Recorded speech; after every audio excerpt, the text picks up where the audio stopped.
Hello दोस्तों, स्वागत है आप सबका हमारे YouTube channel academy for science में। तो दोस्तों, आज के इस लेक्चर में हम बात करने वाले हैं एन एपिटफ चैप्टर का जो ऑब्जेक्टिव क्वेश्चन पूछा जाएगा आपसे, उस क्वेश्चन के बारे में।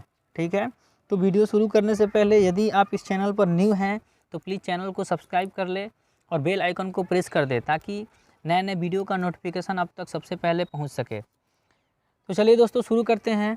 पहला प्रश्न है आपका, an epitaph deals with a beautiful. An epitaph जो पोयम है उसमें किसकी सुंदरता के बारे में बात किया गया है? किसी सुंदर गर्ल के बारे में, किसी ब्यूटीफुल लेडी के बारे में, किसी ब्यूटीफुल बेबी के बारे में, या नन ऑफ दिस। तो यदि आप इस पोयम को अच्छे तरीके से पढ़ लिए होंगे, यदि जो पोयम को नहीं पढ़े हैं तो प्लेलिस्ट में लेक्चर पड़ा हुआ है, वहाँ से आप पहले पोयम को अच्छी तरीके से पढ़ लें, क्योंकि यदि आप पोयम को काफ़ी अच्छी तरीके से पढ़ लेंगे तो इसमें जितना भी क्वेश्चन होगा आप उस क्वेश्चन को काफ़ी आसानी तरीके से कर सकते हैं। ठीक है, तो सबसे पहले आप पोयम पढ़ लें, उसके बाद इस क्वेश्चन को, इस वीडियो को देखें। और जो पढ़ लिए हैं उनके लिए पहला प्रश्न बताइएगा कि an epitaph deals with a beautiful, ये जो एन एपिटफ पोयम है उसमें किसकी सुंदरता के बारे में बात किया गया है? तो यदि आप पढ़े होंगे तो उसमें बताया गया होगा कि इसमें किसी सुंदर लेडी के बारे में बात किया गया है। तो इसका ऑप्शन कौन सा हो जाएगा? ऑप्शन नंबर हो जाएगा आपका बी। अगला प्रश्न है, the lady mentioned in the poem an epitaph belongs to. जो लेडी इस पोयम में मेंशन किया गया है, मतलब जिस लेडी के बारे में इस पोयम में बताया गया है, वह लेडी जो है वह किस कंट्री से बिलोंग करती थी? तो कौन सा हो जाएगा इसका? वेस्टर्न कंट्री, पश्चिमी देश से बिलोंग करती थी। अगला है, the poetic device which is used in the poem an epitaph is. इसमें जिस साहित्यिक उपकरण का बात किया गया है वह, मतलब इस एन एपिटफ जो पोयम है उस एपिटफ पोयम में किस साहित्यिक उपकरण का बात किया गया है, किस पोएटिक डिवाइस के बारे में बात किया गया है? इसका ऑप्शन हो जाएगा एम्बिग्विटी, अस्पष्टता। अगला प्रश्न है आपका, the term crumble used in the poem an epitaph means to. मतलब जो क्रम्बल मीनिंग का यूज किया गया है वह यूज किसके लिए किया गया है, वह किसके लिए प्रयोग किया गया है? पहला ऑप्शन है डाई बी, किसी मृत के लिए। दूसरा ऑप्शन है लाइफ, किसी जीवित के लिए। तीसरा ऑप्शन है सफ़र, एल मतलब किसी पीड़ित लेडी के लिए। और चौथा ऑप्शन है आपका नॉन ऑफ दीज। तो इसका हो जाएगा आपका डाई बी, मतलब किसी मृत के बारे में। अगला प्रश्न है आपका, the tone of the poem an epitaph means.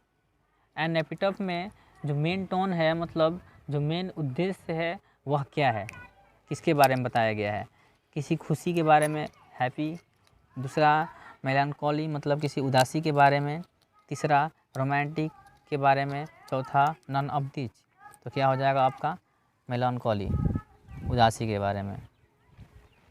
अगला प्रश्न है, who has compose the poem an epitaph. An epitaph जो है वह किसके द्वारा कंपोज किया गया है, किसके द्वारा लिखा गया है?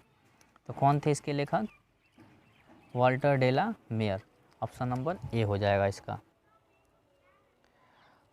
अगला प्रश्न है आपका, Walter de la Mare belong to blank century. Walter de la Mare जो हैं वह किस शताब्दी से बिलोंग करते थे? 19th, 20, 18th या नन ऑफ दिस। ये हो जाएगा आपका 20। अगला प्रश्न है, Walter de la Mare received the Order of Merit with Queen Elizabeth second in. Walter de la Mare जो हैं वह महारानी एलिजाबेथ द्वारा ऑर्डर ऑफ मेरिट, मतलब जिस पुरस्कार से उनको सम्मानित किया गया था वह पुरस्कार था कौन? Order of merit. तो ऑर्डर ऑफ मेरिट से उन्हें कब मतलब कब उन्हें दिया गया था यह पुरस्कार, ऑर्डर ऑफ मेरिट? बताइए कोई। हाँ, इसका ऑप्शन हो जाएगा कौन सा? सी, 1953।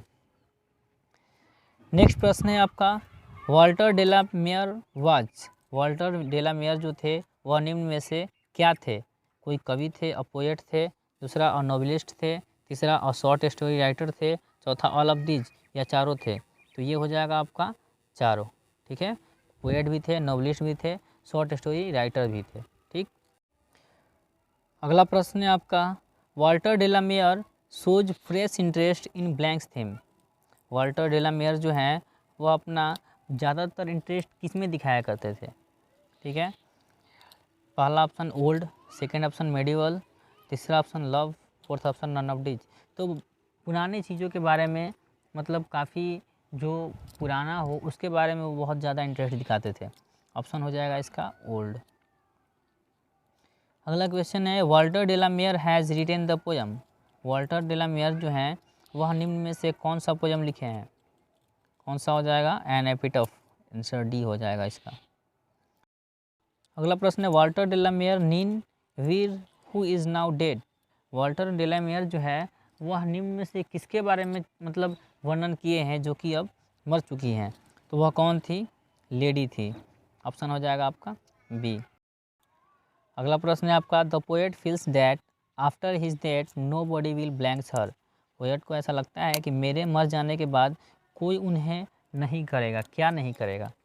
प्यार नहीं करेगा, फॉरगेट मतलब भूलेगा नहीं, रिमेंबर मतलब याद नहीं करेगा, हेट निम्न में से कौन सा हो जाएगा आपका? तो उन पोएट के मरने के बाद उन्हें कोई याद नहीं करेगा। ऑप्शन नंबर हो जाएगा आपका सी। अगला प्रश्न है the poet thinks that blanks is not everlasting. Poet को ऐसा लगता है कि कौन मतलब ज़्यादा देर तक नहीं टिकती है। मतलब मनुष्य का क्या ऐसा चीज़ है जो मरने के बाद भी मरने के बाद याद नहीं किया जाता है? तो मनुष्य की जो सुंदरता है वो हम मरने के बाद याद नहीं की जाती है। ऑप्शन हो जाएगा आपका ए। नेक्स्ट प्रश्न है आपका the lady who is died lies in the lady. वह लेडी जो मर चुकी है वह कहाँ पड़ी हुई थी? किस में पड़ी हुई थी? ग्रेव में, कब्र में पड़ी हुई थी। ऑप्शन हो जाएगा इसका, उसमें थोड़ा पहले बी कर दिया गया उसके बाद ए किया गया है, ठीक है, तो ग्रेव हो जाएगा इसका। अगला प्रश्न है light of step and heart was she is taken from.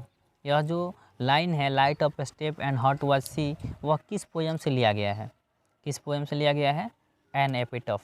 Option हो जाएगा सी। अगला प्रश्न है and when I crumble who will remember is written by. जब मेरी मृत्यु हो जाएगी मतलब जब मैं टुकड़ों में बढ़ जाऊंगा तो हु विल रिमेंबर कौन याद करेगा? उस लेडी को कौन याद करेगा? यह किसके द्वारा लिखा गया था? वाल्टर डेलामेयर के द्वारा। ऑप्शन हो जाएगा डी। तो ये रहा आपका कंप्लीट ऑब्जेक्टिव क्वेश्चन एन एपिटफ का। यदि आप लोगों को इसका पीडीएफ चाहिए तो हमारे टेलीग्राम चैनल से आप जुड़ ले, डिस्क्रिप्शन में लिंक दिया गया है, आप उस चैनल को ज्वाइन कर ले, वहाँ पे इसका पीडीएफ आपको प्रोवाइड कर दिया जाएगा। ठीक, वहाँ से आप प्रैक्टिस कर सकते हैं इस क्वेश्चन का। तो ठीक है, आज के लिए इतना ही। Take care, bye bye.